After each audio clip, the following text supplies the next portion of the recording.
Hello, সবাই ভালো আছো? আমি ভালো আছি। তো আজকে আমি একটু একটা get ready with me vlog shoot করার ট্রাই করেছি। আমি একটু বেরোচ্ছিলাম, তো আমি ভাবলাম আমি তো কিছু সাজবো না, এমনি সিম্পল একটু একটা দরকারে বেরোচ্ছি, বাট তাও একটু শ্যুট করি। তো আমি জাস্ট একটু হালকা একটা কনসিলার লাগালাম অ্যান্ড দেন একটা ব্লাশ লাগিয়ে নিলাম। আমার না মেকআপ এমনিও খুব সিম্পল আর সাটেল ভালো লাগে। আমি চাই যে আমার স্কিনের টেক্সচারটা বোঝা যাক, তো কখনোই আমি খুব একটা বেশি মেকআপ করি না। তো আমি রেডি হয়ে গেছি।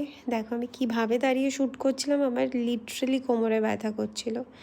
দেন আমি দেখলাম প্রিয়াঙ্কা দি এসে গেছে, দেখো এক্ষুনি এসে হাই বলবে। এই যে হ্যালো, তো একটুখানি গল্প করে নিলাম প্রিয়াঙ্কাদির সাথে। প্রিয়াঙ্কাদি বিকেলবেলা করে আসে, একবার সকালেও আসে, বাট বিকেলবেলা আমার সাথে দেখা হয়। সকালে আমি ঘুমিয়ে থাকি যেই সময় আসে।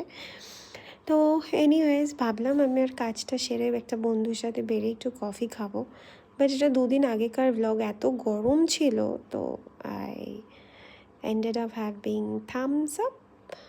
ওকে, বাই।